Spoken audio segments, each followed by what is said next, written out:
지금 이 이야기를 듣고 계신 여러분, 혹시 자동차 운전 자주 하시나요? 지금 여러분이 고속도로를 시속 100km로 막 달리고 있다고 한번 상상해 보시죠. 네, 아주 빠른 속도죠. 근데 갑자기 눈앞에 거대한 장애물이 나타납니다. 그럼 본능적으로 브레이크 페달을 확 밟으려고 하잖아요. 그렇죠. 당연히 살려면 밟아야죠.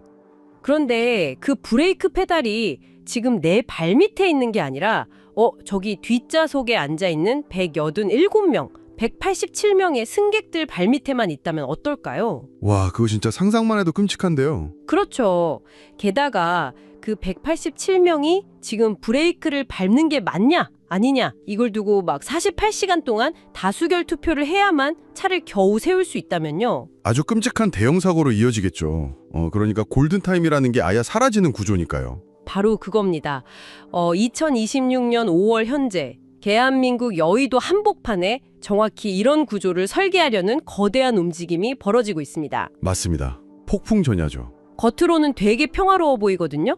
근데 당장 이틀 뒤 5월 7일 국회 본회의에서 버튼 하나가 딱 눌리는 순간 대한민국의 국가 권력구조 전체를 영구적으로 뒤바꿀 보이지 않는 시한폭탄의 타이머가 돌아가기 시작합니다. 네, 타이머가 커지는 거죠. 그래서 오늘 저희가 이 책상 위에 잔뜩 쌓아둔 정치권의 은밀한 자묘들과 헌법 조문들을 통해서 파헤쳐볼 오늘의 심층 탐구 주제가 바로 이겁니다. 아주 긴박한 상황입니다.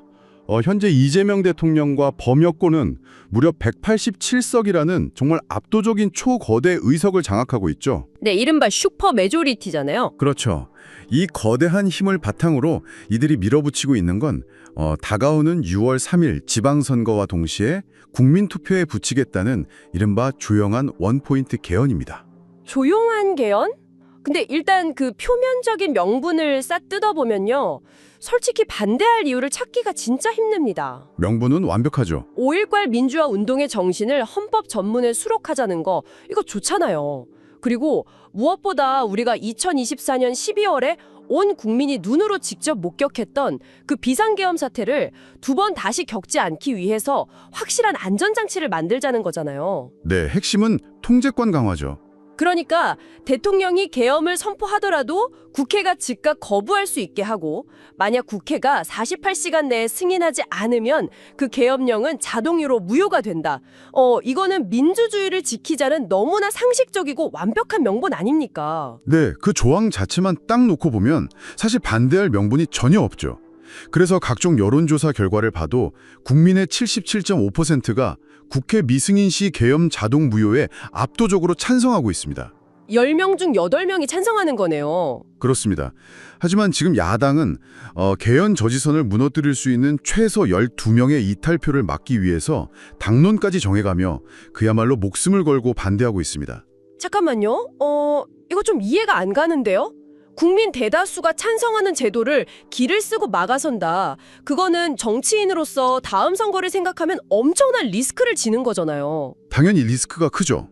도대체 무엇이 그렇게 두렵길래 그 187석이라는 거대한 파도에 몸을 막 던져가며 결사항전을 하는 겁니까? 이게 진짜 흥미로운 지점인데요.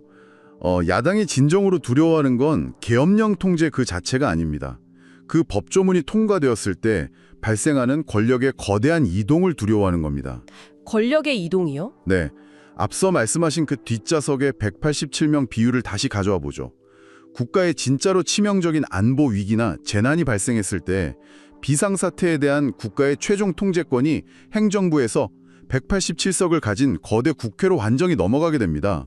그러니까 보수 야당의 공포는 설령 자신들이 다음 재선에서 기적적으로 이겨서 대통령 배지를 달더라도 소용이 없다는 거죠. 이미 그 187석을 꽉 장악한 거대 야당이 언제든지 국가의 비상 브레이크를 쥐락펴락할 수 있다는 거군요. 정확하게 보셨습니다. 그들은 이것을 입법 독재의 완성이라고 부릅니다. 입법 독재요? 와, 단어가 세네요. 세죠. 독재를 막겠다고 만든 헌법적 안전장치가 나중에 상황이 바뀌면 오히려 행정부의 수족을 완전히 묶어버리고 거대 국회가 국가를 자기들 마음대로 조종하는 리모컨으로 돌변한다는 논리입니다. 리모컨? 네, 행정부의 신속한 결단력이 그 극단적인 진영 논리와 입법부의 피 터지는 표결 대립 속에서 완전히 질식될 수 있다는 끔찍한 공포죠. 확실히 이해가 팍 갑니다. 그러니까 불이 크게 났는데 소방차를 보낼지 말지 지들끼리 토론만 하다가 집이 다 타버릴 수도 있다는 거네요. 바로 그겁니다. 근데요, 시청자 여러분, 저희는 지금 어느 한쪽 편을 드는 게 아닙니다. 여당의 개헌 로드맵이나 야당의 의혹 제기 중에서 누가 맞다 틀리다를 판단하는 게 아니라 오늘 가져온 이 방대한 자료에 담긴 양측의 전략과 공포를 객관적으로 파헤치는 거거든요. 네, 철저하게 분석만 하는 거죠. 네. 근데 제가 이 자료들을 꼼꼼히 읽어보니까 방금 말씀하신 이 입법 독재에 대한 공포조차도 이 거대한 체스판에서는 고작 1단계 연막에 불과하다는 분석이 압도적입니다. 저 여기서 약간 소름 돋았거든요. 그럴만 하죠. 이게 정말 1단계라면 그 뒤에 숨겨진 진짜 어젠다, 히든 어젠다는 도대체 뭡니까? 이 사태를 관통하는 가장 치명적인 진실이 바로 여기입니다. 이번 5월의 조용한 개헌은 절대 일회성으로 끝나는 게 아니라는 겁니다. 일회성이 아니다. 네, 정치 전문가들과 야당은 이번 원포인트 개헌을 2028년에 본격적으로 추진돼 대통령 4년 연임제를 위한 고도의 1단계 포석, 이른바 빌드업이라고 확신하고 있습니다. 잠깐만요. 지금 이 방송 들으며 운전하시거나 출퇴근하시는 여러분도 아마 저랑 똑같은 의문이 드실 겁니다. 아니, 계엄령 통제랑 4년 연임제가 도대체 무슨 상관이죠? 되게 뜬금없어 보이죠? 네, 완전 뜬금없잖아요. 그냥 4년 연임제 하고 싶으면 그거 단도직접적으로 추진하면 되는 거 아닌가요?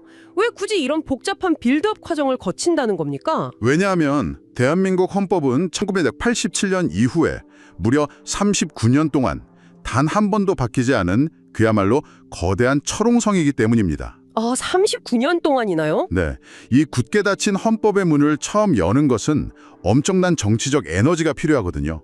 여당 입장에서는 처음부터 대놓고 우리 대통령 임기 늘리자 이러면 국민적 저항에 부딪힐 게 너무 뻔하잖아요. 당연하죠. 뭐 장기 집권 하려는 거냐 하면서 난리 나겠죠. 그러니까 일단 국민 77%가 찬성하는 계엄 통제, 그리고 5.18 정신이라는 누구도 반박할 수 없는 무결점의 명분으로 헌법이라는 철옹성의 빗장을 일단 한번 쓱 푸는 겁니다. 세상에. 그러니까 가장 무겁고 열기 힘든 첫 번째 문을 열기 위해서 트로이의 목마를 쓴다는 거군요. 아주 정확한 비유입니다. 트로이의 목마죠. 한번 헌법의 문이 스르륵 열리고 개헌이라는 행위 자체가 국민들에게 할 만한 거구나 하고 익숙해지면 그 여세를 몰아서 다음 2단계, 3단계로 권력 구조를 뜯어고치는 건 훨씬 쉬워진다는 철저한 계산입니다. 와, 진짜 치밀한 수읽기네요. 네, 실제로 장동혁 국민의힘 대표가 명시적으로 이런 말을 했습니다. 연임용 빌드업 개헌이라는 합리적 의심을 지울 수 없다. 이렇게 공개 발언한 거 한번 떠올려 보시죠. 대놓고 꼬집었네요. 그렇죠. 여권이 이 1차 개헌의 물꼬를 튼 기세를 몰아서 2028년 총선 국면에서는 권력 구조 자체를 완전히 자기들 유리하게 뜯어고칠 것이라는 강력한 의심입니다. 그러니까 궁극적으로는 네, 궁극적으로는 이재명 현 대통령을 비롯한 현 정권의 장기 집권이 가능하도록 쫙 뻗은 고속도로를 깔기 위한 거대한 설계도라는 거죠. 와. 자, 근데 이 시점에서 우리는 이 4년 연임제라는 궁극적 목표에 대해서 아주 근본적인 질문을 한번 던져봐야 합니다. 네, 본질적인 질문이죠. 솔직히 말해서요, 우리는 그동안 5년 단임제 아래서 정권이 바뀔 때마다 전 정권의 핵심 정책들이 하루아침에 쓰레기통으로 처박히는 걸 너무 수없이 봐왔습니다. 여러분도 뉴스에서 매번 보셨을 거예요. 맞아요. 정책이 맨날 뒤집히죠. 그렇다면 오히려 4년 연임제로 한 8년이라는 긴 시간 동안 뚝심 있고 일관되게 정책을 끌고 가는 게 우리 일상이나 국가 100년대에게 훨씬 더 좋은 거 아닌가요? 아주 날카롭고 타당한 지적입니다. 사실 그게 바로 4년 연임제를 지지하는 쪽에서 내세우는 가장 큰 명분이고 논리입니다. 바로 정책 연속성이죠. 네, 연속성 중요하잖아요. 중요하죠. 교육제도 개편이나 거대한 규제 완화, 산업 구조 조정 같은 굵직한 국가적 과제들은 5년이라는 짧은 시간 안에는 끝내기 정말 어렵습니다. 5년은 금방 가니까요. 네, 한 8년 정도면 제도를 확실히 안착시킬 수 있죠. 하지만 저희가 분석한 이 수많은 정치학계의 자료들을 깊이 파고들어 보면요, 이 정책 연속성이라는 달콤한 단어 뒤에 숨어있는 아주 위험한 함정을 발견하게 됩니다. 함정이요? 어떤 구조적 한계가 있길래 8년이라는 시간이 함정이라는 거죠? 현실 정치의 세계에서 4년 연임제는요, 사실상 조건부 8년 단임제로 변질될 위험이 매우 매우 큽니다. 인간의 정치적 욕망을 한번 생각해 보십시오. 욕망이요? 네, 1기, 즉 첫 4년 동안 대통령의 머릿속에는 오직 하나의 목표만 존재하게 됩니다. 바로 재선입니다. 아, 무조건 표를 얻어서 한 번 더 해야 하니까요. 맞습니다. 재선을 하려면 당장 내일 유권자들의 눈에 확 띄고 지갑에 꽂히는 단기적이고 가시적인 포퓰리즘 정책을 막 남발할 수밖에 없습니다. 예를 들면 현금성 복지 같은 거요? 그렇죠. 대규모 현금 복지를 막 푼다거나 무리하게 감세 정책을 펴서 인기를 얻는 시기죠. 반면에 노동개혁이나 국민연금 개혁처럼 국가의 미래를 위해서는 반드시 수술해야 하지만 당장 국민들에게 뼈를 깎는 고통을 요구하는 개혁 정책들은 어떻게 될까요? 표가 후두둑 떨어질 텐데 누가 그걸 1기 때 합니까? 그냥 아유 이건 재선 성공하고 나서 2기 때 여유 있게 하자 하면서 다 서랍 속에 처박아 두겠죠. 바로 그 지점입니다. 학계에서는 이걸 정책의 편식과 사이클 왜곡 현상이라고 부릅니다. 정책의 편식. 와, 단어 딱 맞네요. 일기에는 인기 영합주의로 달콤한 사탕만 막 뿌리느라 국가 재정을 탕진하고요. 정작 고통스러운 쓴 약은 선거 부담이 전혀 없는 2기로 싹 다 미루게 되죠. 그럼 막상 그 2기가 되면 어떻게 되나요? 2기가 되면 어떨까요? 더 이상 선거라는 눈치를 볼 필요가 전혀 없잖아요. 아, 그러니까 자신들의 이념적 어젠다를 아주 폭력적으로 밀어붙이거나 아무에게도 통제받지 않는 권력이 독주할 위험성이 진짜 극도로 커집니다.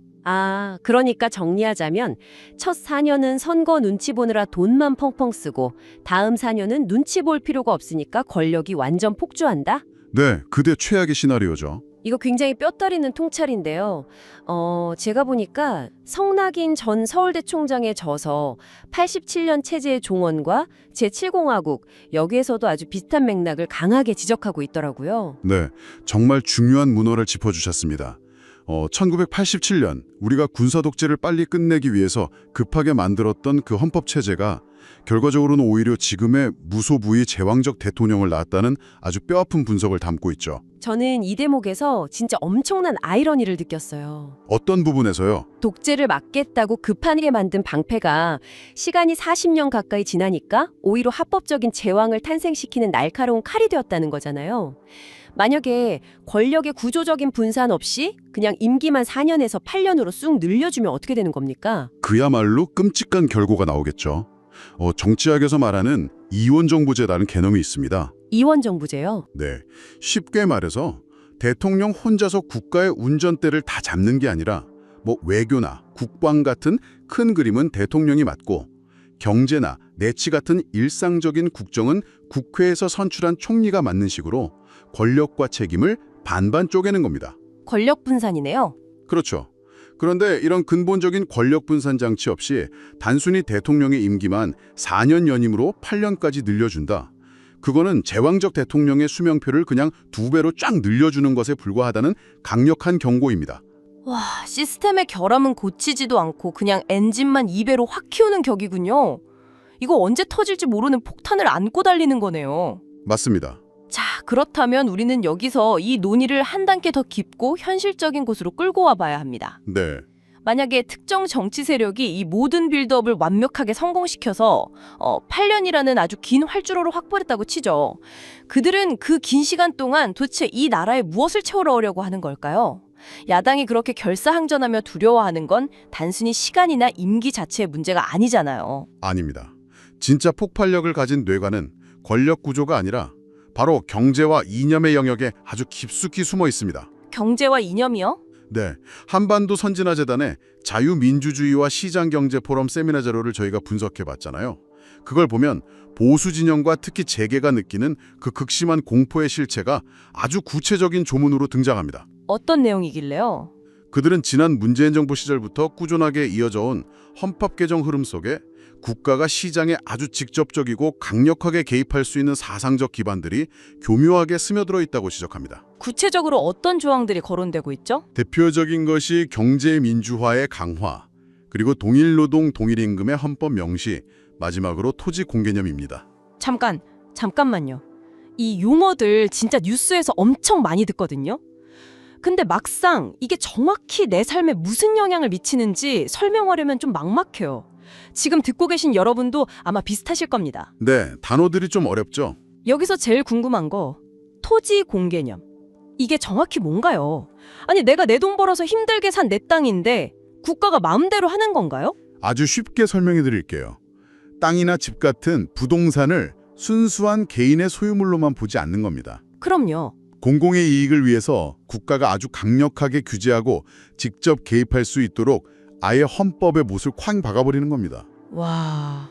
물론 부동산 투기를 막고 부의 불평등을 재분배하겠다는 아주 선의에서 출발한 개념이긴 합니다. 하지만 시장 경제의 관점에서는 치명적인 독이 될 수 있죠. 보수나 기업 입장에서는 당장 난리가 나겠네요. 아니, 열심히 일해서 내 재산 증식하는 게 자본주의의 기본 룰인데 그걸 부정하는 거냐? 국가가 왜 내 재산권을 맘대로 침해하느냐? 이렇게 반발할 수밖에 없겠는데요? 네, 엄청난 저항이 있죠. 동일노동 동일임금 조항도 마찬가지입니다. 이건 비정규직 차별 없애자는 거 아닌가요? 좋은 거 같은데? 취지 자체는 훌륭하죠. 비정규직과 정규직의 차별을 없애겠다. 하지만 기업 입장에서 한번 생각해 보시죠.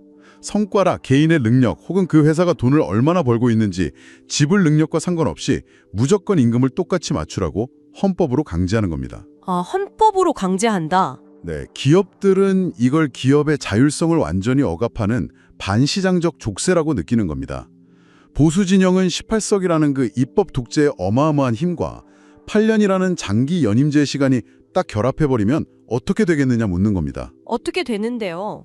결국 이런 반시장적인 조항들이 국회에서 일사천리로 통과되면서 대한민국의 자유민주주의와 시장경제 국가 정체성 자체가 뿌리부터 통째로 뽑힐 것이라고 강력하게 경고하고 있는 겁니다. 와, 그러니까 국가 경제가 활력을 완전히 잃고 하향 평준화될 거라는 그들 입장에서는 정말 끔찍한 시나리오군요. 맞습니다. 그래서 사활을 거는 거죠. 자, 지금까지 우리는 초거대 권력을 쥐고 판을 흔들려는 자들과 그들이 시장의 자유를 억압할까 봐 벼랑 끝에서 두려워하는 자들의 거대한 체스게임을 봤습니다. 그런데 말이죠. 이 정치권의 판 밖에서 아주 흥미로운 그리고 어쩌면 우리에게 가장 중요한 움직임이 일어나고 있습니다. 네, 정말 중요한 포인트죠. 바로 일반 시민들, 지금 이 탐구를 듣고 계신 여러분과 저 같은 사람들의 반격입니다. 그렇습니다. 여의도 정치권이 그 권력의 파이를 자기들끼리 어떻게 나눌지, 시장을 어떻게 통제할지 피 터지게 싸우는 동안 정작 시민들은 완전히 다른 방향을 쳐다보고 있습니다. 제가 이 자료 더미를 보면서 제일 놀랐던 부분이 바로 여기인데요. 앞서 저희가 말했던 여론조사 있잖아요. 거기서 국민들이 가장 1순위로 원했던 개헌과제, 그게 무슨 권력구조 개편이나 4년 연임제 이런 게 아니었어요. 시민들의 관심사는 그런 게 아니죠. 무려 35.1%의 시민들이 생명권, 안정권, 정보권 같은 기본권 추가를 가장 절실하게 요구했습니다. 맞습니다. 한 절규 아닙니까 이거? 아주 정확한 통찰입니다. 시민들은 더 이상 여의도에 그들만의 권력 게임에 들러리를 서지 않겠다는 강력한 선언을 한 겁니다. 들러리 서지 않겠다. 네. 자료에 등장하는 시민주도 헌법 개정 전국 네트워크 같은 연대체들의 움직임을 유심히 주목해야 합니다. 이들은 빠띠라는 온라인 공론장 플랫폼을 통해서 아주 구체적이고 혁신적인 요구를 쏟아내고 있어요. 그 요구가 구체적으로 뭡니까? 권력을 정치인들 손에서 우리한테로 뺏어오겠다는 건가요? 정확합니다. 대표적인 것이 바로 국민 발안과 국민 소환 같은 강력한 직접 민주주의 기제입니다. 직접 민주주의요? 네. 국민 발안은 시민들이 직접 헌법 조문이나 법률 개정안을 발의할 수 있게 해달라는 권리고요. 국민 소환은 문제 있는 국회의원이나 부패한 정치인을 임기 중이라도 시민의 손으로 직접 투표해서 끌어내릴 수 있게 해달라는 아주 무서운 권리입니다. 와, 이거야말로 진정한 의미의 브레이크네요. 앞서 말한 비유처럼 국회의원 187명이 뒷좌석에서 브레이크를 쥐고 흔드는 게 아니라 운전석에 앉은 국민이 직접 꽉 브레이크를 밟을 권한을 달라는 거군요. 네, 바로 그겁니다. 헌법이라는 국가를 가장 높은 최고 규범을 더 이상 그들만의 리그, 저 여의도 밀실에서의 전유물로 놔두지 않겠다. 우리 삶의 룰은 우리가 직접 정하겠다. 이런 강력한 시민사회 역동성이 지금 수면 위로 무섭게 분출하고 있는 겁니다. 자, 이 수많은 자료와 복잡한 맥락들을 저희가 쭉 짚어보고 나니까 이제 안개 속에 가려져 있던 거대한 그림이 명확하게 보입니다. 2026년 5월 당장 이틀 뒤에 벌어질 일은 결코 계엄령을 통제할 것인가 말 것인가 하는 단순한 조문수정 투표가 아닙니다. 절대 아니죠. 모든 것의 시작입니다. 이것은 187석이라는 압도적 무기로 국가의 방향타를 확 틀어지고 4년 연임제라는 장기 집권의 활주로를 열려는 세력, 그리고 그들이 가져올 입법의 폭주와 국가의 시장 개입을 극도로 두려워하며 결사항전하는 세력. 네, 두 거대 세력의 충돌이죠. 그리고 그 아수라장 한가운데서 자신들의 안전한 일상을 지키고 스스로 권력의 통제권을 빼앗아오기 위해서 온 힘을 다해 밧줄을 잡아당기는 시민들. 이 세 축의 거대한 삼파전, 줄다리기입니다. 정말 소름 돋는 요약이네요.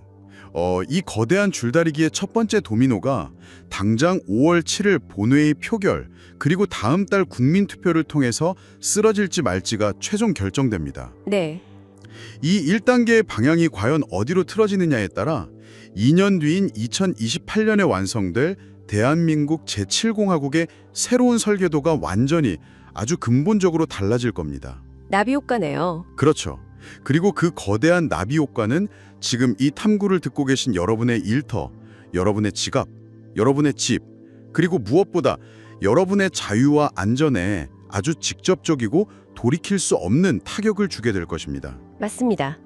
오늘 이 복잡한 자료들을 쫙 종합해 보면서 결국 우리는 헌법이라는 그 딱딱한 종이 위에 글자 뒤에 숨어 있는 인간의 날 것 그대로의 본성과 권력의 무서운 속성을 마주하게 됩니다. 네, 결국 다 사람이 하는 일이니까요.